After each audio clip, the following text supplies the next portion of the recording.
നമസ്കാരം. നമസ്കാരം. പ്രിയപ്പെട്ട പ്രേക്ഷകരെ, വിദ്യാസാഗർ ഗുരുമൂർത്തിജി വീണ്ടും നമ്മുടെ പ്ലാറ്റ്ഫോമിലുണ്ട്. അദ്ദേഹം വീണ്ടും വന്നത് ചില കാര്യങ്ങൾക്ക് മറുപടി പറയാനാണ്. എനിക്ക് ചിലത് ചോദിക്കാനുമുണ്ട്. കാരണം കഴിഞ്ഞ ആഴ്ച നമ്മൾ തമ്മിൽ സംസാരിച്ച തന്ത്രിയെക്കുറിച്ചുള്ള തന്ത്രി ഭഗവാന്റെ പിതാവാണോ അച്ഛനാണോ അപ്പനാണോ എന്നുള്ള ടൈറ്റിൽ നമ്മുടെ ഒരു വീഡിയോ പോയി. നമ്മുടെ ഹിന്ദു സമാജത്തിൽ വലിയ ചർച്ചയുണ്ടായി. ഒരുപാട് കേന്ദ്രങ്ങളിൽ അതേക്കുറിച്ച് ചർച്ചയുണ്ട്. സോഷ്യൽ മീഡിയയിലൊക്കെ അതേക്കുറിച്ചുള്ള ചർച്ചകൾ തുടർന്നുകൊണ്ടിരിക്കുകയാണ്. അങ്ങ് പറഞ്ഞത് തെറ്റാണ്.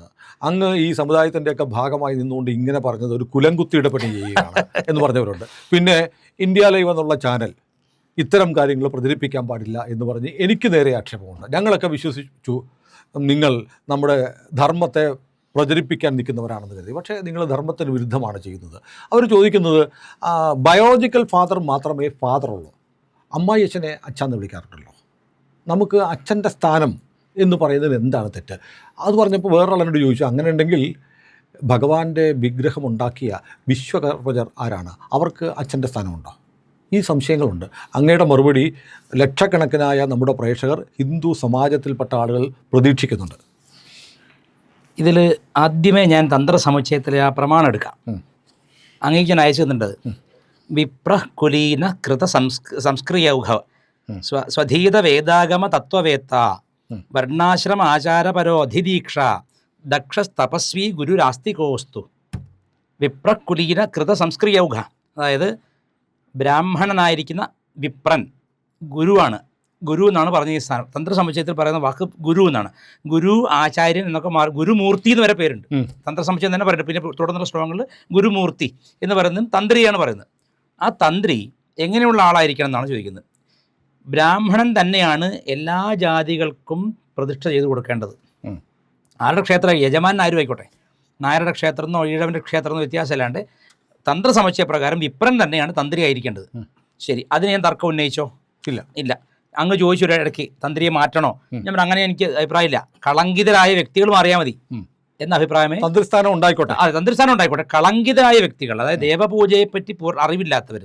ഇപ്പോൾ പറഞ്ഞിരിക്കുന്നു നോക്കിക്കോളൂ, ആചാര്യൻ ഈ പ്രതിഷ്ഠാദി കർമ്മങ്ങളെ ചെയ്യാനുള്ള ആൾ കുലീനനായിരിക്കണം. അതായത് ബ്രാഹ്മണനായ മാത്രം പോരാ, കുലത്തിൻ്റെ മഹിമയെ ഉയർത്തിപ്പിടിക്കുന്നവനായിരിക്കണം. അതുകൊണ്ടാണല്ലോ നമ്മൾ മോഹനരുടെ കാര്യമൊക്കെ വരുമ്പോൾ പലപ്പോഴും അതെ. അപ്പോൾ ഇങ്ങനെ കളങ്കം ചാർത്താത്ത ആളുകൾ വരുന്നതിനോട് എനിക്കൊരു വിയോജിപ്പില്ല. ഏത് ജാതിക്കാരനായിക്കോട്ടെ, കളങ്കം ചാർത്തിക്കഴിഞ്ഞാൽ ആ ജാതിക്കും കേടല്ലേ.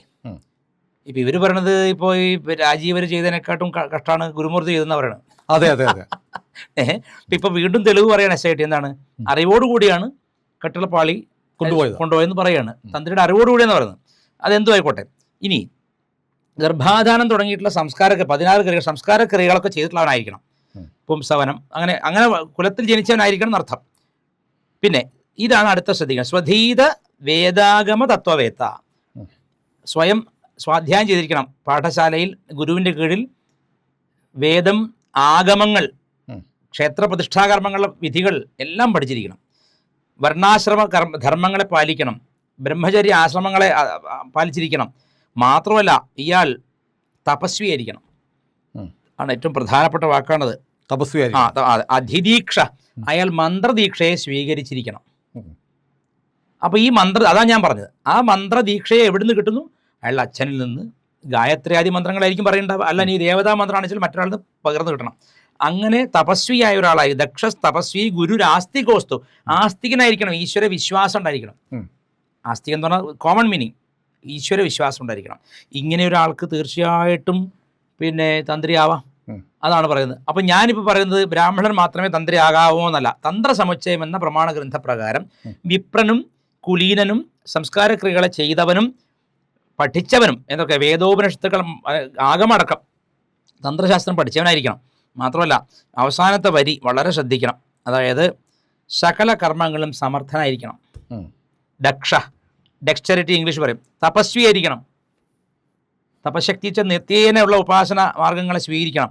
ഈശ്വരബുദ്ധി, ആസ്തികത്വമുണ്ടായിരിക്കണം. ഇങ്ങനെയുള്ള ആളെയാണ് ഗുരു എന്ന് വിളിക്കുന്നതെന്നാണ് തന്ത്രസമുച്ചയം പറയുന്നത്. ഗുരു എന്ന ശബ്ദത്തിന് കോമൺ അർത്ഥം ഇരുട്ടിനെ അകറ്റുന്ന പ്രകാശം, ആചാര്യൻ. ഞാൻ നേരത്തെ പറഞ്ഞു, സ്വയം ആചരിച്ചുകൊണ്ട് സമൂഹത്തിന് മാതൃക കാണിക്കുന്നവൻ. ആ വ്യക്തി. അപ്പം ഒരാൾ ചോദിച്ചു, ഗുരു അച്ഛന് തുല്യല്ലേ? നമുക്കൊക്കെ ഗുരുവിൻ്റെ മാതാപിതാ ഗുരു അച്ഛൻ തുല്യാണ്. അതെ, എൻ്റെ ചോദ്യം അതല്ല. ഇവർ പറയണു അമ്മായി അച്ഛനെ ഗുരുമൂർത്തി അച്ഛന്നല്ലേ വിളിക്കുക. ഞാൻ വിളിക്കുന്നത് കൃഷ്ണൻ ഗുരുവായൂരപ്പൻ ഈ നമ്പൂരിപ്പാടിനെ അച്ഛാന്ന് വിളിച്ചോ? ഞാനൊരാൾ അച്ഛനാണ് ഞാൻ ക്ലെയിം ചെയ്യുന്നതൊന്ന്, ഞാനൊരാൾ അച്ഛാന്ന് വിളിക്കുന്നത് വേറൊന്ന്. അപ്പോൾ കൃഷ്ണനോ മുരുകനോ രാമനോ ഈ പറഞ്ഞ ആളുകളെ ആരെങ്കിലും അച്ഛാന്ന് വിളിച്ചോട്ടാ അതിനുശേഷമാണോ പേരിട്ടത്, അത് ഇവർ തന്നെ ആ സ്ഥാനം ഞങ്ങൾക്കുണ്ടെന്ന് പറയുകയാണോ ഉണ്ടായത്? ഇതാ എൻ്റെ ചോദ്യം. അതവിടെ തന്നെ പരിഹരിച്ചുല്ലോ. ഞാനൊരാൾ അച്ഛാന്ന് വിളിക്കുന്നത് it's my choice, my conscious choice.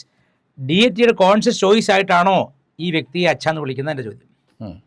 അപ്പോൾ ഇവർ പ്രചരിപ്പിക്കുന്ന മറ്റൊരു വാദം ഞാൻ പറയാം. ഞാൻ എല്ലാ പ്രമാണവും എടുക്കാം, എനിക്ക് അയച്ചു കിട്ടിയിട്ടുള്ള എല്ലാ പ്രമാണവും അങ്ങേക്ക് ഞാൻ പറഞ്ഞുതരാം. എനിക്ക് കിട്ടിയിട്ടുള്ള കാര്യം മുഴുവൻ ഞാൻ പറഞ്ഞുതരാം. എന്താ വെച്ചാൽ അപ്പോഴേ ഇപ്പോൾ ഈ മറുപടി പറയാൻ പറ്റുള്ളൂ. ഇത് കേട്ടോളൂ. ഇതാ, അതായത് ഒരാളെനിക്ക് അയച്ചതാണ്. തന്ത്രിദേവൻ്റെ പിതൃസ്ഥാനീയൻ എന്ന ആശയത്തിന് ഉപയോഗിക്കുന്ന ആധികാരിക ശ്ലോക പ്രമാണങ്ങൾ താഴെ കൊടുക്കണം എന്നാണ് പറഞ്ഞിരിക്കുന്നത്. അതിന് ബ്രാക്കറ്റ് എന്താണെന്നറിയോ? എഴുതി അയച്ചയാൾ നേരിട്ട് തന്ത്രി പിതാവാണ് എന്ന് ഒരൊറ്റ ശ്ലോകത്തിൽ പറയുന്ന ശ്ലോകം ഇല്ല എന്ന് വേണം എഴുതിയിട്ടുണ്ട്. നമുക്ക് വ്യാഖ്യാനിക്കാം. അതെങ്ങനെയാന്ന് നോക്കിക്കോളൂ. ആഗമപ്രമാണം ഏതാഗമാണ്? കിരണാഗമാണോ, കാമികമാണോ, രൗരവമാണോ എന്നും പറഞ്ഞിട്ടില്ല. ആചാര്യ പിതൃവസ്മൃത മാതൃവത് സ്യാത് ഉപാധ്യായ ശിഷ്യോ പുത്രസമോ ഭവേത് എന്ന് കാമികാഗമത്തിൽ ഇതിലൊക്കെ വ്യാഖ്യാനങ്ങളിലാണ്, നേരിട്ടല്ല എന്ന് പറഞ്ഞിരിക്കുന്നു. പിന്നെ ഇതൊക്കെ കഷ്ടപ്പെട്ട് ഇപ്പോൾ കുറച്ച് ദിവസം കൊണ്ട് ഒരു പുസ്തകം ഇവരെ കൊണ്ട് പുസ്തകം വായിപ്പിക്കാൻ ഞാൻ കാരണക്കാരനായതിൽ തീർച്ചയായിട്ടും ഞാൻ സരസ്വതി ദേവിയോട് നന്ദി പറയണം. നമ്മുടെ ചർച്ച അങ്ങനെ തീർച്ചയായിട്ടും. പിന്നെ അചേതനം തു ദേവത്വം പ്രാണൈരേവ പ്രതിഷ്ഠിതം ആചാര്യ കർമ്മണാദേവ സജീവ സമ്പ്രജായതേ. അതായത് പിന്നെ ജഡമായ ബിംബത്തിൽ ആചാര്യന്റെ കർമ്മം മൂലം ദേവൻ ജീവൻ പ്രാപിച്ചു ജനിക്കുന്നു എന്നാണ്. തന്ത്രസമുച്ചയത്തിലെ ആദ്യത്തെ പഠനത്തിലെ ശ്ലോകങ്ങൾ നോക്കിയ ഒരു കാര്യം കാണാം. മന്ത്രോപാസനയെ ചെയ്തിട്ട് വേണം ദേവനെ മനസ്സാ സ്മരിച്ച് പ്രാർത്ഥിച്ചിട്ട് വേണം തുടങ്ങാമെന്നാണ്. അപ്പോൾ ദേവചൈതന്യം ഇയാൾ സൃഷ്ടിച്ച ഒന്നല്ല, ഇയാളുടെ ബീജം പിന്നീട് പോയിട്ട് സങ്കരിച്ചുണ്ടായതല്ല. ദേവചൈതന്യം അവിടെ ഉണ്ട്. വിധിയാം വണ്ണം അതിനെ പ്രതിഷ്ഠിക്കുന്നു എന്ന കർമ്മമാണ് ചെയ്യുന്നത്. ആചാര്യൻ്റെ സ്ഥാനം ഉണ്ടെന്ന് അന്നേ ഞാൻ പറഞ്ഞിരുന്നു. ഒരിക്കലും ആചാര്യസ്ഥാനം തന്ത്രിയിൽ നിന്ന് മാറ്റാൻ പറ്റില്ല. ക്ഷേത്രത്തിൻ്റെ വിധാനങ്ങളിൽ പൂജാക്രമങ്ങളിൽ അവസാന വാക്കാണ് തന്ത്രി. തന്ത്രീശൻ എന്നും വിളിക്കാറുണ്ട് വടക്കോട്ടൊക്കെ. തന്ത്രീശൻ എന്നാണ് വിളിക്കുക. വെച്ചാൽ അത്രയും സ്ഥാനമുണ്ട്, ഗുരുവാണ്, സംശയമില്ല. ഇത് പിതൃസ്ഥാനീയനാണ് എന്ന് പറയാൻ ഇവർ കണ്ടെത്തിയ ശ്ലോകമാണ് സംപ്രജായത എന്നാണ്. സജീവ സംപ്രജായത, അതായത് ശിലയിൽ ചൈതന്യം ഉണ്ടാവുന്നു എന്നാണ്. അതിന് കാരണക്കാരൻ തന്ത്രിയാണെന്നാണ് പറയുന്നത്. എൻ്റെ ചോദ്യം അതുകൊണ്ട് തന്നെ ഞാൻ പറഞ്ഞത് ഇതാ, ആചാര്യാദധികം നാസ്തി ദേവസ്യ പ്രത്യക്ഷം പദം തന്ത്രസമുച്ചയ വ്യാഖ്യാന സാരം. ദേവന് ഭൂമിയിൽ ആചാര്യനേക്കാൾ ഉയർന്ന പ്രത്യക്ഷ സ്ഥാനമില്ല. ദേവന് തന്ത്രിയാണ് ദേവനെ സംബന്ധിച്ച് ഏറ്റവും വലിയ ആൾ ഒക്കെ ഞാൻ അംഗീകരിച്ചു. അതിലൊന്നും യാതൊരു എതിർപ്പില്ല. എൻ്റെ അവസാനം കൊടുത്ത് കൊടുമൈ, തമിഴിൽ പറഞ്ഞ കൊടുമയാണ്. ഗുരു പിതൃ തത്വശ്ലോകം. ഗുരുർ ബ്രഹ്മ ഗുരുർ വിഷ്ണു ഗുരുർ ദേവോ മഹേശ്വര ഗുരു സാക്ഷാത് പരം ബ്രഹ്മ തസ്മൈ ശ്രീ ഗുരവേ നമ. ആ വ്യാഖ്യാനം കേട്ടോളെ. ദേവൻ്റെ ബ്രഹ്മ വിഷ്ണു മഹേശ്വര തത്വം ഉണർത്തുന്നവൻ ഗുരുവാണ്. ഈ വ്യാഖ്യാനമൊക്കെ കുറച്ച് കടന്ന കൈയല്ലേ എന്നെനിക്കൊരു തോന്നൽ. കാരണം ഗുരു തന്നെയാണ് ബ്രഹ്മാവ്, ഗുരു തന്നെയാണ് വിഷ്ണു, ഗുരു തന്നെയാണ് മഹേശ്വരൻ, പരബ്രഹ്മസ്വരൂപിയും ഗുരു തന്നെ എന്നാണ് പറയുന്നത്. ദേവതയുടെ അച്ഛൻ പരബ്രഹ്മത്തിന്റെ പോലും അച്ഛനാണെന്നപ്പോൾ പറയുന്നത്. അതെ, അൺബോൺ കോൺഷ്യസ്നസിന്റെ പോലും അച്ഛനാണ് ഈ പറഞ്ഞ XYZ നമ്പൂരിപ്പാട് എന്നാണ് ഈ പറഞ്ഞു വെക്കുന്നത്. അതിന് ഞാൻ എതിർത്തുന്നേ ഉള്ളൂ. അല്ലാതെ തന്ത്രിക്കൊരു സ്ഥാനവുമില്ല, തന്ത്രിയെ അവഹേളിക്കാമെന്നൊന്നും ഒരിടത്തും പറഞ്ഞിട്ടില്ല. തന്ത്രിക്കാണ് കരുതിയിട്ടേ ഇല്ല. ക്ഷേത്രത്തിന്റെ കാര്യത്തിൽ, ക്ഷേത്ര വിധാനത്തിൽ, ദേവപൂജാ കാര്യത്തിൽ അവസാന വാക്ക് തന്ത്രി തന്നെയാണ്. അതിൽ തന്ത്രസമുച്ചയം പറയുന്ന എല്ലാ പ്രമാണങ്ങളും ഞാൻ അംഗീകരിക്കുകയും ചെയ്യുന്നുണ്ട്. പക്ഷേ കളങ്കിതനായ ഒരു വ്യക്തി പൂജ ചെയ്യാൻ അർഹനല്ല എന്നത് സുസ്പഷ്ടമായി ഞാൻ പറഞ്ഞിട്ടുണ്ട്. അതൊരു സമുദായത്തിനെതിരല്ല. ഇത് രണ്ട് മൂന്ന് ചോദ്യങ്ങൾ, മൂന്ന് ചോദ്യങ്ങൾ എനിക്കുണ്ട്. ഒന്നാമത്തെയും രണ്ടാമത്തെയും ചോദ്യം എൻ്റെ വകയാണ്. ഇപ്പോൾ അങ്ങ് പ്രമാണം പറഞ്ഞപ്പോഴത്തേക്ക് അതിൽ വിപ്രൻ എന്ന് പറയുന്നുണ്ട്. വിപ്രൻ എന്നതുകൊണ്ട് ബ്രാഹ്മണന് ജനിച്ച ആൾ തന്നെയാണോ? അതെ. രണ്ടാമത്തത് ഞാൻ ഒന്നിച്ചു പറയാം, അങ്ങേക്ക് ഒന്നിച്ചു പറയാം. രണ്ടാമത്തത്, എന്തിനാണ് ഒരു മേൽശാന്തിയോ പൂജാരിയോ ക്ഷേത്രത്തിലുള്ളപ്പോൾ ഒരു തന്ത്രി എന്തിനാണ്? തന്ത്രിയുടെ സ്ഥാനം വളരെ പ്രധാനമാണ്. തന്ത്രി ഇല്ലാതെ ക്ഷേത്രത്തിൽ പ്രതിഷ്ഠ നടക്കില്ല. ആരാണോ ദേവതയെ പ്രതിഷ്ഠിച്ച് അതിലേക്ക് പ്രാണപ്രതിഷ്ഠ ചെയ്യണത്, തപസ്വിയായ ദക്ഷനും തപസ്വിയും വേദാഗമങ്ങളെ പഠിച്ചവനും വിപ്രനും കുലീനനുമായ തന്ത്രി ആയിരിക്കണം ഉണ്ടായിരിക്കേണ്ടത്. അപ്പോൾ ഞാനൊരു സംശയിച്ചോട്ടെ, ശ്രീനാരായണ ഗുരുദേവൻ അരുവിപ്പുറം ഉൾപ്പെടെയുള്ള സ്ഥലങ്ങളിൽ പ്രതിഷ്ഠ നടത്തിയിട്ടുണ്ട്. തീർച്ചയായും അവിടുത്തെ തന്ത്രം പിന്നെ ആർക്കറിയാം? അതാണ് ഞാൻ പറഞ്ഞത്. അപ്പോൾ അതിലാണ് ഇവിടെ സമൂഹത്തിൽ ഡിവൈഡ് വരുന്നത്. വെച്ചാൽ അതിൽ 2 പ്രശ്നങ്ങൾ പറയാനുണ്ട്. ഒന്നാമത്തത്, ശ്രീനാരായണ ഗുരുസ്വാമികളെ പറ്റിയിട്ട് കുമാരനാശാൻ എഴുതിയ പുസ്തകമുണ്ട്. അതിൽ കുമാരനാശാൻ എവിടെയും പറയുന്നില്ല നാരായണ ഗുരു കല്ലെടുത്ത് വെച്ചിട്ട് ഇത് ഈഴവ ശിവനാണെന്ന് പറഞ്ഞു. അങ്ങനെ പറഞ്ഞാൽ അന്ന് മുതൽ ഗുരു എന്തല്ല ജീവൻ മുക്തനല്ലെന്ന് കരുതേണ്ടി വരും. അല്ല, ഗുരു അങ്ങനെ പറഞ്ഞിട്ടില്ല. അല്ല, മാത്രമല്ല ഞാനിത് കുമാരനാശാന്റെ പുസ്തകം നേരിട്ട് വായിച്ചാണ്. അതിലെഴുതിയിരിക്കുന്നത് ഗുരു രാത്രി മുഴുവൻ ആ അരിപ്പുറന്ന് ഒരു ഉരുളങ്കൽ എടുത്ത് നെഞ്ചോട് ചേർത്ത് കണ്ണീരൊഴുക്കിക്കൊണ്ട് നിന്നു. അങ്ങനെ ഏകദേശം പുലർച്ചെ 3 മണിയായപ്പോൾ ഗുരു അത് വെച്ചു എന്നാണ്. അപ്പൊ ഇവർ കൂട്ടിച്ചേർത്ത കഥ എന്താണെന്നറിയോ? കുറെ ബ്രാഹ്മണർ ഓടി അങ്ങോട്ട് ചെന്നിട്ട് പിന്നെ നിങ്ങൾക്കാരാ പ്രതിഷ്ഠയ്ക്ക് അവകാശം തന്നെന്ന് ചോദിച്ചു എന്നാണ്. അങ്ങനെ ഒരു സംഭവമേ ഉണ്ടായിട്ടില്ല. അത് എന്നോട് നമ്മളിപ്പോൾ നമ്മുടെ കൂടെ ഇല്ലാത്ത MK സാനുമാഷ് എന്നോട് പറഞ്ഞിട്ടുണ്ട്. ഓ, അത് നമ്മുടെ റെക്കോർഡാണോ അതല്ലേ? ഓ, ശരി. ഞാൻ സാനുമാഷോട് സംസാരിച്ചു. ഓ, ഞാൻ കേട്ടിട്ടില്ല അത്. എൻ്റെ സുചിന്ത അഭിപ്രായം എന്താ വെച്ചാൽ, ഇപ്പോൾ അവിടെ ഒരു ഈഴവൻ പ്രതിഷ്ഠിച്ചു, ഇവിടെ ഒരു നായർ പ്രതിഷ്ഠിച്ചു, അപ്പുറത്തൊരു ആശാരി അല്ലെങ്കിൽ എന്താ പറയുക വിശ്വകർമ്മജൻ പ്രതിഷ്ഠിച്ചു. ഇതൊന്നും ആരും എതിരല്ല. മാതാ അമൃതാനന്ദമയി ദേവി 23 ക്ഷേത്രം പ്രതിഷ്ഠിച്ചു, മലേഷ്യയിലടക്കം. അതും ഒരു ശിലയിൽ 4 മുഖമുള്ള ശിവകുടുംബമാണ്. ആരും ഒരു എതിർപ്പുണ്ടാകട്ടെ. ഈ കാലത്ത് എതിർപ്പുണ്ടായോ? ഇല്ല. എന്താ കാരണം? തൻ്റെ പ്രാണനെ, തൻ്റെ പ്രോജ്വലമായിരിക്കുന്ന തപസ്സിനെ ഒരു ശിലയിലേക്ക് സംക്രമിപ്പിച്ച് അതിനെ പിന്നെന്താ പറയുക ജീവസുറ്റതാക്കി തീർക്കാൻ ആർക്കും അധികാരമുണ്ട്. പക്ഷേ അവിടുത്തെ തന്ത്രം പിന്നെ അല്ല, തന്ത്ര സമുച്ചയം എന്തിനാ പറഞ്ഞാൽ അതാണ് അവിടെയാണ് ഈ പറഞ്ഞ പരശുരാമ പ്രതിഷ്ഠയായിട്ട് ബന്ധപ്പെട്ട കഥ വരുന്നത്. പരശുരാമ പ്രതിഷ്ഠയിലുള്ള 108 ശിവാലയങ്ങൾ, 108 ദുർഗാലയങ്ങൾ തുടങ്ങിയിട്ടുള്ള ബ്രാഹ്മണർക്ക് പൂജാവകാശം പരശുരാമൻ കൊടുത്തു എന്ന് പറയപ്പെടുന്ന ക്ഷേത്രങ്ങൾക്കുള്ള പ്രമാണമായിട്ടാണ് തന്ത്ര സമുച്ചയത്തെ എടുക്കുന്നത്. ഈ തന്ത്ര സമുച്ചയം വെച്ചിട്ടല്ല ശിവഗിരിയിൽ പ്രതിഷ്ഠ നടക്കുന്നത്, അല്ലെങ്കിൽ ബ്രഹ്മസ്ഥാനത്ത് അതല്ല. ഇത് വെച്ചിട്ടല്ല പിന്നെ NSSന്റെ ശ്രീഭദ്ര പ്രതിഷ്ഠിക്കുന്നത്. അപ്പം അവരവരുടെ പ്രമാണം തന്ത്ര സമുച്ചയത്തെ കോമൺ ആയിട്ട് പൂജയ്ക്കുള്ള പ്രമാണമായിട്ട് എല്ലാവരും എടുക്കുന്നുണ്ടെങ്കിലും തന്ത്ര സമുച്ചയത്തിൽ പറഞ്ഞ തന്ത്രി ലക്ഷണം ഈ പറഞ്ഞൊരു വാദഘാതനം ഒന്നാമത്തെ കാരണം പറയാം. തമിഴ്നാട്ടിൽ നമ്മൾ സഞ്ചരിച്ച തമിഴ്നാട്, കർണാടക ആയിരക്കണക്കിന് ക്ഷേത്രങ്ങൾ അഗസ്ത്യർ പ്രതിഷ്ഠിച്ചെന്നാണ്. അഗസ്ത്യമുനിയുടെ ജാതി എന്താണെന്ന് ആർക്കും അറിഞ്ഞൂടാ. കാരണം മുനിയാണ്, പൂർവാശ്രമം നമുക്ക് അറിഞ്ഞൂടാ. അഗസ്ത്യമുനിയുടെ ജാതി എന്താണെന്ന് ആർക്കും അറിഞ്ഞൂടാ. അഗസ്ത്യമുനി പ്രതിഷ്ഠിച്ച മിക്ക സ്ഥലങ്ങളും കേരളത്തിൽ അകത്തും പുറത്തും കാവേരി തടം മുതൽ അതൊക്കെ ജാതി നോക്കിയിട്ടല്ലോ. അങ്ങനെയുള്ള പ്രതിഷ്ഠകൾ സിദ്ധ പ്രതിഷ്ഠകൾ എന്നാ പറയുക. സിദ്ധന്മാർ ഒരു വെറും കല്ല് വെച്ചിട്ട് ഇരിക്കട കിട്ടാ അവിടെ എന്ന് പറഞ്ഞാൽ അതവിടെ സാന്നിധ്യമായി എന്നാണ്. ഗുരുദേവന്റെ പ്രതിഷ്ഠ അങ്ങനെയാണ്. അദ്ദേഹം സിദ്ധപുരുഷനാണ്. ശ്രീനാരായണ ഗുരുസ്വാമികൾ സിദ്ധപുരുഷനായതുകൊണ്ട് അദ്ദേഹത്തിന്റെ പ്രതിഷ്ഠയ്ക്ക് മറ്റു പ്രമാണം വേണ്ട. പക്ഷിക്ക് എന്തിനാ റോഡ് ട്രാഫിക് നിയമം? അതെ, അങ്ങ് പറന്നു പോയാൽ മതി. മനുഷ്യൻ ആണ് ഇവിടെ തന്ത്രിയാവുന്നത്. ഈ മനുഷ്യൻ ഇപ്രകാരം കുലാചാരങ്ങളെ പിൻപറ്റുന്നവനും അവൻ തന്ത്രം പഠിച്ചവനും ആയിരിക്കണം എന്നാണ് പറഞ്ഞത്. മനുഷ്യന്റെ പ്രമാണമാണത്. അതേ സമയത്ത് പരശുരാമൻ എന്തെങ്കിലും കാണിച്ചിട്ട് പരശുരാമന്റെ കർമ്മം എന്തായിരുന്നു? ക്ഷത്രിയന്റെ കർമ്മമാണ്. 21 തവണ ക്ഷത്രിയന്മാരെ കൊന്ന് ചോര കൊണ്ട് തർപ്പണം ചെയ്തവനാണ്. അപ്പൊ ചോര കൊണ്ട് ഒരാൾ തർപ്പണം ചെയ്താൽ അന്ന് മുതൽ നമ്പൂരി സമുദായത്തിന് പുറത്തു പോയില്ലേ? അപ്പം അതിലൊന്നും ആ പരശുരാമനാണ് ഇവിടുത്തെ എല്ലാ ക്ഷേത്രവും പ്രതിഷ്ഠിച്ചത്. അപ്പോൾ ഞാൻ ചോദിച്ച ആ ചോദ്യത്തില് മറ്റേ ഘടകം ഉണ്ടല്ലോ, വിപ്രൻ എന്ന് പറഞ്ഞാൽ ബ്രാഹ്മണൻ തന്നെ ആവണോ? അതാ പറഞ്ഞു. ഇതിനൊക്കെ അവർ ഉത്തരം പറയണം. എനിക്ക് ഉത്തരമുണ്ട്. അങ്ങയുടെ ഉത്തരത്തിനാണ് ഞാൻ കാത്തിരിക്കുന്നത്. എൻ്റെ ഉത്തരം ഇതാണ്. ഈ കേരളത്തിലെ 108 ശിവാലയങ്ങളും 108 ദുർഗാലയങ്ങളും 108 പിന്നെ ശാസ്താലയങ്ങളും ഉണ്ടെന്നാ പറയുന്നത്. ഇതെല്ലാത്തിൻ്റെയും തന്ത്രി ആരാണ്? പരശുരാമനാണ് എല്ലാവരും അംഗീകരിക്കുന്നത്. പരശുരാമൻ ബ്രാഹ്മണ കർമ്മം ചെയ്തിരുന്ന ആളാണോ അതോ ക്ഷത്രിയ കർമ്മമാണോ ചെയ്തത്? അതാണ് എൻ്റെ ചോദ്യം. അതിന് ഉത്തരം കിട്ടി. ഇതിന് ഉത്തരമുണ്ട്. ഇങ്ങോട്ട് തട്ടിയ പന്ത് ഞാൻ അങ്ങോട്ട് കൊടുത്തു തട്ടാണ്. ഞാൻ തന്ത്രസമുച്ചയത്തെ അക്ഷരം പ്രതി അനുസരിക്കുന്ന ആളാണ്. മാത്രമല്ല തന്ത്രസമുച്ചയകാരനായിരിക്കുന്ന നാരായണ നമ്പൂരിപ്പാട് ചേന്നാസ മഹാബുദ്ധിമാനാണ്. കാരണം അനേക ആഗമങ്ങളിൽ പരന്നു കിടന്നിരുന്ന അറിവുകളെയൊക്കെ ചേർത്ത് കോർത്ത് ഒരു പുസ്തകമാക്കി മാറ്റി ചെറിയ കാര്യമല്ല. അത്ര മേധാശാലിയാണ്. ആ പൂജാകർമ്മങ്ങളൊക്കെ അത്ര കൃത്യവുമാണ്. തന്ത്രസമുച്ചയത്തിന് അപ്പുറത്തൊരു ഗ്രന്ഥം നമുക്ക് ഇപ്പോഴില്ല. തന്ത്രസമുച്ചയത്തോട് കിടപിടിക്കാവുന്ന ഒരു പൂജാഗ്രന്ഥം ഇന്ന് നമുക്കില്ല.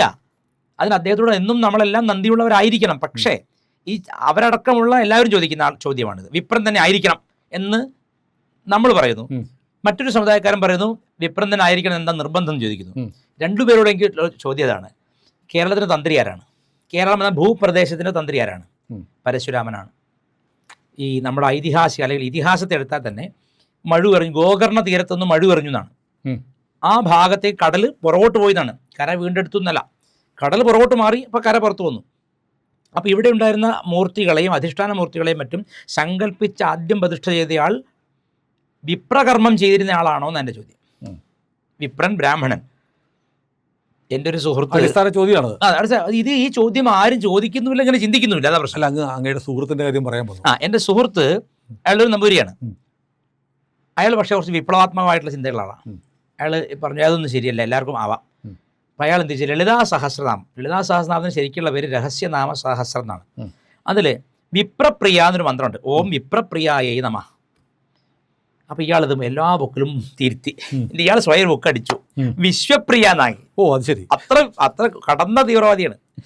ഞാൻ പറഞ്ഞത് ശരിയല്ല കേട്ടോ, മന്ത്രങ്ങളെ കൊണ്ട് കളിക്കരുത്. പക്ഷെ എന്തോ അറിയില്ല, അതിനുശേഷം ആൾ വളരെയധികം അസുഖങ്ങളും ആക്സിഡന്റുകളും ഒക്കെ പറ്റിക്കൊണ്ടിരുന്നു. ഇതുകൊണ്ടാണോന്നറിയില്ല. ഞാൻ പറഞ്ഞു വശിന്യാദി വാഗ്ദേവതയിൽ എഴുതിയൊരു കാര്യം തിരുത്താൻ നമുക്ക് എങ്ങനെ കഴിയുക, അത് വേണ്ട, ഇരുന്നോട്ടെ. നാരായണ ഗുരുസ്വാമിയുടെ ക്ഷേത്രത്തിൽ ഞാൻ പോകാറുണ്ട്. കോഴിക്കോട് ജില്ലയിൽ ശ്രീകണ്ഠേശ്വര ക്ഷേത്രത്തിൽ പോയി തൊഴുതു നോക്കൂ, എന്തൊരു ചൈതന്യമാണെന്നറിയോ. വളരെ ശാന്തമായ ആ പരമശിവന്റെ ആ ശാന്തമായ ചൈതന്യം അനുഭവിക്കാൻ പറ്റും. അപ്പോൾ അതിൽ കുറവൊന്നുമില്ല. അമ്മ പ്രതിഷ്ഠിച്ച ബ്രഹ്മസ്ഥാന ക്ഷേത്രത്തിലും എനിക്ക് അതുപോലെ ശാന്തി ഉണ്ടാവാറുണ്ട്. വൈക്കത്ത് പോയാലും ഉണ്ടാവാറുണ്ട്, ഏറ്റുമാനൂർ ഉണ്ടാവാറുണ്ട്.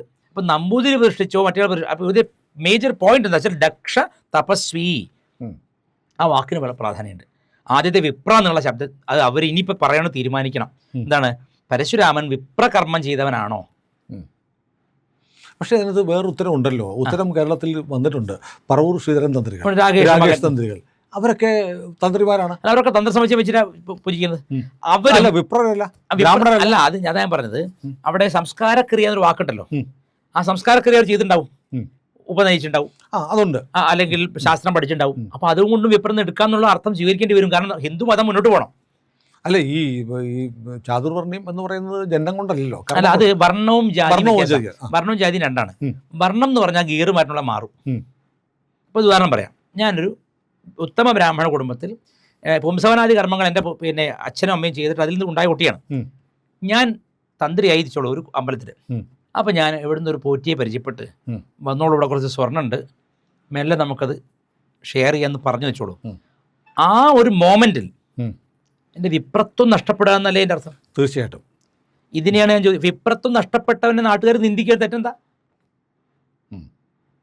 EMS നമ്പൂതിരിപ്പാടിനെ ഞാൻ വിപ്രമായിട്ട് കാണുമോ? തീർച്ചയായിട്ടും അല്ല, നിരീശ്വരവാദിയാണ്. നിരീശ്വരവാദി എന്ന് മാത്രമല്ല, ഒരു ശങ്കരൻ ഹിന്ദുമതത്തെ ഒന്നിച്ചു, മറ്റൊരു ശങ്കരൻ കേരളത്തിലെ ഹിന്ദുക്കളെ തകർത്തു.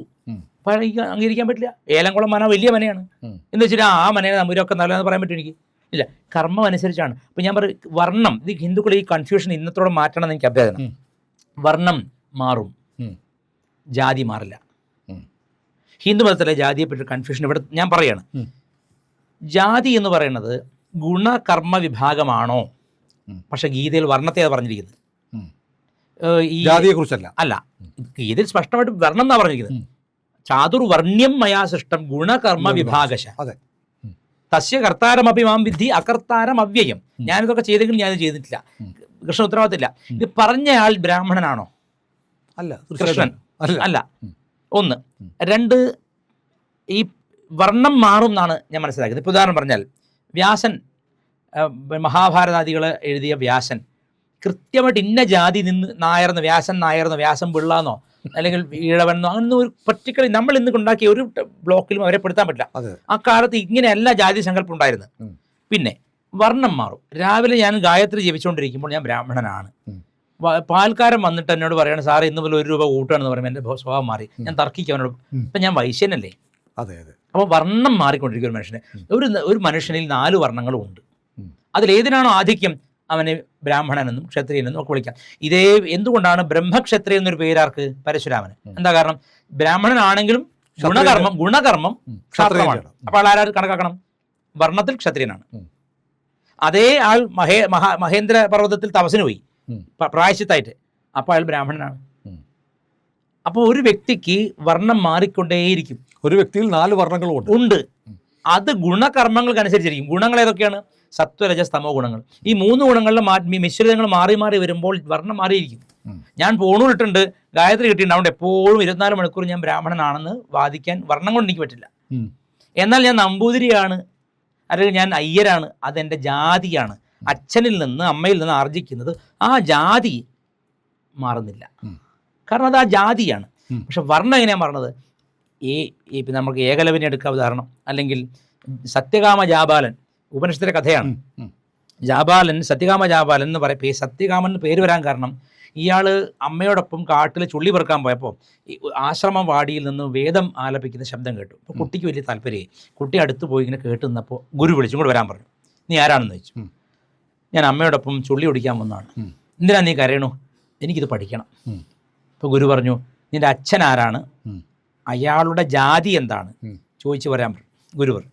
അപ്പോൾ ഉടനെ ഓടിപ്പോയിട്ട് അമ്മയോട് ചോദിച്ചപ്പോൾ അമ്മ പറഞ്ഞു, അച്ഛൻ്റെ ജാതി എനിക്കറിയില്ല, ഞാൻ പല ആളുകളോടൊപ്പം ശയിച്ചവളാണ്. അർത്ഥം മനസ്സിലായല്ലോ? മനസ്സിലായി. ഇത് പോയി പറയാൻ പറഞ്ഞു. കുട്ടി ഉടനെ നേരെ ഗുരു എടുത്ത് വെച്ചാൽ, കുട്ടിയല്ലേ, അച്ഛൻ്റെ ജാതി അറിഞ്ഞൂടാ, അമ്മ പല ആളുകളോടൊപ്പം ശയിച്ചാണെന്ന് അമ്മ പറയണത്. ഗുരു കരയാണ്. ഉപനിഷത്തിലെ ഋഷി, നീ ബ്രാഹ്മണൻ തന്നെ, കാരണം നീ സത്യം പറഞ്ഞിരിക്കുന്നു. സത്യം എന്ന ഗുണം ആരിലുണ്ടോ അവനെ ബ്രാഹ്മണനെ കണ്ട് ഉപനിഷത്ത് പഠിപ്പിച്ച വിദ്യയാണ് പഴയ വൈദിക വിദ്യ. അങ്ങനെയാണ് സത്യകാമ ജാബാല ഋഷി ഉണ്ടാകുന്നത്. ഇന്നും ബ്രാഹ്മണർ കാണ്ഡഋഷി തർപ്പണം ചെയ്യുമ്പോൾ സത്യകാമനെ ഓർക്കുന്നുണ്ട്. അതെ. അപ്പോൾ ഇതൊക്കെ വളരെ കോംപ്ലക്സ് ആയിട്ടുള്ള ആശയങ്ങളാണ്. ഇതിനെ സമർത്ഥമായിട്ട് പലരും പുസ്തകം എഴുതി നമ്മളെ പറ്റിച്ചിട്ടുണ്ട്. വർണ്ണം ഒരു ദിവസം പല രീതിയിൽ മാറും. ഇപ്പം നമ്മളെ അങ്ങേയും എന്നെ അറ്റാക്ക് ഒരാൾ വന്നാൽ ഞാൻ ഒരു പക്ഷേ ഒരു ചവിട്ട് വെച്ച് കൊടുക്കും. ക്ഷത്രിയൻ്റെ പണിയാണത്. അപ്പം ഞാൻ ബ്രാഹ്മണൻ, എന്നെ തല്ലിക്കൊന്ന് ആരും പറയുമോ? എനിക്ക് അനുഭവത്തിൽ തമാശയുണ്ട്. തിരൂര് ഒരു സ്വാമി ഗീതാജ്ഞാനം നടത്തുകയാണ്. ആളുടെ പേര് ഞാൻ പറയുന്നില്ല. അയാൾ ഇപ്പോൾ കമ്മ്യൂണിസ്റ്റ് പാർട്ടിയുടെ പാളയത്തിലാണ്. അദ്ദേഹം ഗീതാജ്ഞാനയജ്ഞം നടത്താൻ പോയപ്പോൾ ഈ പ്രഭാഷണത്തിനിടയ്ക്ക് RSSകാരൊക്കെ തന്തയില്ലാത്തവരാണെന്നൊരു വാക്ക് പറഞ്ഞു. തിരൂര് തുഞ്ചൻ പറമ്പിനടുത്ത് RSSകാരൊക്കെ തന്തയില്ലാത്തവരാണെന്ന് സ്വാമി പറഞ്ഞു. അപ്പോൾ മുമ്പിൽ ഒരുപാട് സംഘത്തിൻ്റെ ചെറുപ്പക്കാരിരിക്കുന്നത്, പ്രായമുള്ള ഒരാളിരിക്കുന്നത്. അപ്പോൾ പ്രായമുള്ള സംഖ്യയെ പേടിക്കണം എന്നാണ് പണ്ടേ ഞങ്ങളൊക്കെ ശാഖയെന്ന് പറഞ്ഞു. കാരണം ഒരുപാട് പ്രഹാരം അടിച്ചിട്ടുള്ള പരിചയം, ഒറ്റയടി മിസ്സാവില്ല ആയിരിക്കും. നമുക്കൊക്കെ ചിലപ്പോൾ മടി കാരണം. പക്ഷെ പുള്ളി പഴയ സ്വയംസേവനാണ്. പുള്ളി എഴുന്നേറ്റ് ചോദിച്ചു, സ്വാമി ഇങ്ങനെ പറഞ്ഞ് തിരുത്തണം, സംഘത്തിന് എന്തിനാണ് അനാവശ്യമായിട്ട് വലിച്ചെടുക്കുന്നത്? സ്വാമി ഉടനെ ആ പ്രായമുള്ള മനുഷ്യനോട് പറഞ്ഞു, വേണമെങ്കിൽ നിന്റെ തന്തയും പറയുന്നു. സന്യാസിയാണ്. എന്താണ്? സഹനം സർവ്വദുഃഖാനാം അപ്രതീകാരപൂർവകം എന്ന വ്രതം, തിതിക്ഷാവ്രതം എടുത്തവനാണ് സന്യാസി. അപ്പോൾ ഡ്രസ്സിൽ അയാൾ എന്താണ്? സന്യാസിയാണ്. രുദ്രാക്ഷമാലയുണ്ട്, കുറിയുണ്ട്, പക്ഷേ എല്ലാം ഉണ്ട്, കാവ്യമുണ്ട്. പറയുന്നതിൽ അയാൾ വളരെ മ്ലേച്ഛമായിട്ടാണ് സംസാരിച്ചത്. ഉടനെ ബാലകൃഷ്ണൻ ആ വ്യക്തി കൂടെ ചാടി വന്നിട്ട് സ്റ്റേജിലേക്ക് കയറി. സ്റ്റേജിലേക്ക് പുള്ളി കൂടെ കയറിയപ്പോൾ ഈ സ്വാമി മൈക്ക് സ്റ്റാൻഡ് ഉണ്ടല്ലോ, അതിനെടുത്ത് തിരിച്ചു പിടിച്ചിട്ട് ആദ്യം വരുന്നതിന് തലേനെ അടിച്ചു പൊട്ടിക്കുന്നു. ആരാണ്? സഹനം സർവ്വദുഃഖാനാം അപ്രതീകാരപൂർവകം, അതായത് എല്ലാ ദുഃഖങ്ങളെയും പ്രതികാര ബുദ്ധിയില്ലാതെ സഹിക്കുന്നവനാണ് സന്യാസി എന്നാണ് ഗ്രന്ഥത്തിലുള്ളത്. ഇയാൾ എങ്ങനെയാണ്, അയാളെ ഗുണം എങ്ങനെ പ്രവർത്തിക്കുന്നത്? പക്ഷേ ആ ഇങ്ങനെ എനിക്ക് തോന്നുന്നത് DYFIക്കാർക്ക് അത്ര പരിചയമില്ലെന്ന് ഇത് അടിക്കാൻ. നമ്മളെ ആൾക്കാർക്ക് ഇത് തന്നെയാണല്ലോ പണി. അവർ ഇവിടെ ദണ്ഡ ഉണ്ടായിരുന്നു അവിടെ എവിടെയോ, അത് ഒരു ദണ്ഡ കൊണ്ടാണ് പുള്ളിക്ക് പണി കൊടുത്തത്. പണി എന്ന് പറഞ്ഞാൽ പുള്ളി ഓടി ആ തുഞ്ചമ്പറം മുഴുവൻ ഓട്ടപ്രദർശനം നടത്തുകയും തുഞ്ചമ്പറമ്പിൻ്റെ കക്കൂസ് കയറി ഒളിക്കുകയും ചെയ്തു. അപ്പോൾ റിപ്പോർട്ടർമാരെയൊക്കെ ആരോ വിളിച്ചു വരുത്തിയപ്പോൾ സ്വാമി അണ്ടർവെയറിൽ മാത്രം നിൽക്കുകയാണ്. ദേഹത്ത് അടി കിട്ടാൻ ഇനി ഭാഗം ബാക്കിയില്ല. അപ്പോൾ എനിക്ക് തോന്നി പ്രായമുള്ള സ്വയംസേവകരുടെ ആ ഒരു പ്രഹാറിന്റെ കരുത്തും ശേഷിയും കൃത്യത. ഒരു 5 മിനിറ്റ് കൊണ്ട് 5 മിനിറ്റ് കൊണ്ട് 500 പ്രഹാർ വരികയാണ്. അപ്പോൾ ഞാൻ എൻ്റെ പോയിന്റ് എന്താ വെച്ചാൽ, ഇയാൾ സന്യാസിയാണ്. സദാ മനസ്സിനെ സത്വബുദ്ധിയിൽ മാത്രം നിലനിർത്താനുള്ള പ്രയത്നമാണ് സന്യാസം. വർണ്ണം മാറാൻ പാടില്ല. നമുക്കൊക്കെ മാറാം, വേണമെങ്കിൽ കുറച്ച് ദേഷ്യം പിടിക്കാം, വില കൂട്ടി കഴിഞ്ഞാൽ വില കൂടിയും ചോദിക്കാം. സന്യാസി അതിനൊന്നും നിൽക്കാൻ പാടില്ല. നിർമ്മമനായിരിക്കണം. എല്ലാ ദുഃഖങ്ങളെയും പ്രതികാര ബുദ്ധിയില്ലാതെ സഹിക്കണം എന്നാണ്. അല്ല അങ്ങനത്തെ പോയാൽ മതി. ഇവിടെ അല്ല വീട്ടിൽ നിന്ന് പിടിച്ച് ചേർക്കുന്നൊന്നുമില്ലല്ലോ, സ്വമേധയാ പോകുന്നതാണ്. അങ്ങനെ ഒരു സന്യാസിയിൽ വർണ്ണം മാറി മാറി നിഷാദവർഗത്തെ പോലെ പെരുമാറും. നിഷാദം എന്ന് പറഞ്ഞാൽ അത് വർണ്ണം എന്ന് വെച്ചാൽ എന്തും ചെയ്യാം, മൃഗീയമായി എന്തും ചെയ്യാം, തനിക്ക് സർവൈവ് ചെയ്യാൻ എന്തും ചെയ്യാം. അപ്പോൾ അയാളെ ഏത് ഗണത്തിൽപ്പെടുത്തും? അപ്പോൾ ഇതാണ് ഞാൻ പറഞ്ഞത്, ഒരു ആൾ തന്ത്രി ആയാൽ അതൊരു പാരമ്പര്യ അവകാശമാവുന്നതിനേക്കാൾ ഗുണകർമ്മങ്ങളെയും തപസ്സിനെയും ദക്ഷതയെയും ശാസ്ത്രജ്ഞാനത്തെയും പ്രമാണമാക്കുന്നത് നല്ലതല്ലേ എന്ന് നമ്മൾ ഭാവിയിൽ എന്തായാലും ചിന്തിക്കേണ്ടി വരും. എങ്ങനെ ചിന്തിക്കേണ്ടി വരും? ആ സ്ഥാനത്ത് അവരോധിച്ചവരെല്ലാം അതുപോലെ പെരുമാറാതെ വരുമ്പോൾ തന്ത്രി സ്ഥാനത്തിരിക്കുന്ന ആളോട് സമൂഹം എല്ലായ്പ്പോഴും ബഹുമാനം കാണിക്കുന്നവരാണ്. എന്നോട് കഴിഞ്ഞ ദിവസം ഒരാൾ ചോദിച്ചു, ക്രിസ്ത്യാനികൾക്ക് അച്ഛാന്ന് വിളിക്കാൻ നമുക്ക് മാത്രം പറ്റില്ല അല്ലേടാ എന്നൊരു മെസ്സേജ് എനിക്ക് വന്നു. എടാന്ന് വിളിച്ച സ്നേഹം കൊണ്ടായിരിക്കും ചിലപ്പോൾ. ഞാൻ ഒരു ക്രിസ്ത്യാനിയുടെ ഫാദർ എന്ന് പറയുന്ന വ്യക്തി ഓരോ ക്രിസ്ത്യാനിയുടെയും പ്രശ്നം ചോദിച്ചറിയും ഇടവകയിലെ. നിങ്ങൾ എത്ര പേരോട് തന്ത്രി സംസാരിച്ചിട്ടുണ്ട്? ശരിയാണ്. ക്ഷേത്രത്തിൽ പോയി നിന്നാൽ പോലും ആട്ടി ഓടിക്കാന്നല്ലാതെ തന്ത്രി കാണില്ല നമ്മളെ. തന്ത്രി നമ്മളെ കാണുകയില്ല. തന്ത്രിയുടെ പൂജാകാര്യങ്ങളായിട്ട് അവിടെ നടന്നു. അപ്പൊ ഈ തന്ത്രിയെ ദേവൻ അച്ഛനായി കാണുന്നു ആര് പറഞ്ഞു? തന്ത്രി പറഞ്ഞു.